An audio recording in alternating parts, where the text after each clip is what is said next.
Hi everyone, my name is Eric Figueroa, and this week I'm going to talk about sweeteners. So what sweeteners can I have on a ketogenic diet? But before I go over the sweeteners, if you haven't done so, please subscribe to my YouTube channel at Figueroa Health. I appreciate the love and support. And also, if you have any health issues or you just want to lose weight, please visit my website at www.figueroahealth.com to schedule a free consultation. So what are these sweeteners? So let's go over them.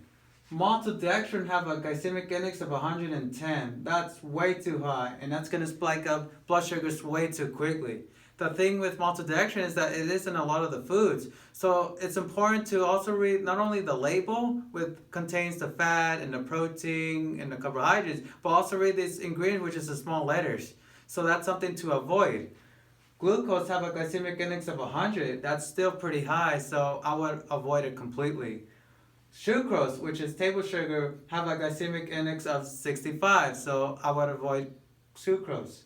High fructose corn syrup have a glycemic index of 58. Even though it's lower than table sugar, it can cause insulin resistance and fatty liver, so I would avoid high fructose corn syrup. And it's also in a lot of the foods, so it's also important to read the labels and the ingredients. Maltitol have a glycemic index of 52, so I would avoid maltitol. Honey have a glycemic index of 50.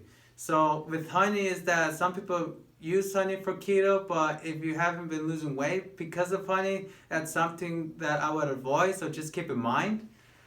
Xylitol have a glycemic index of 12. So xylitol is one of these keto-friendly sweeteners. I do recommend xylitol only in small amounts. I've used it in recipes and it's really good. Just keep in mind that I prefer that's organic, non-GMO.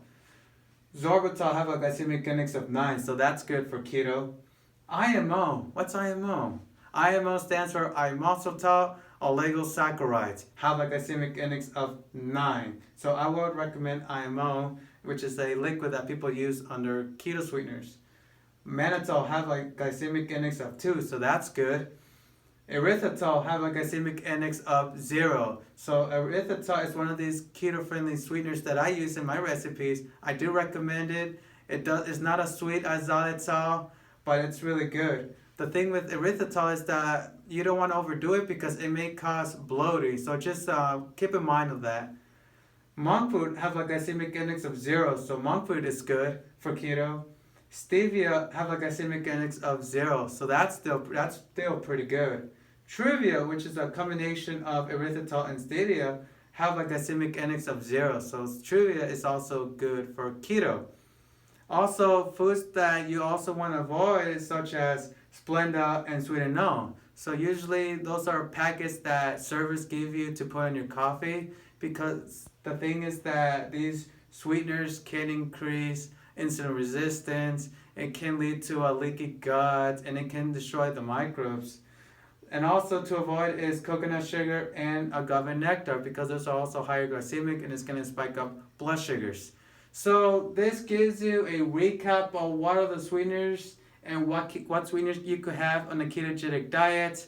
If you ever tried these keto sweeteners, please comment below. I'm curious to find out what sweeteners have you been using for your keto recipes.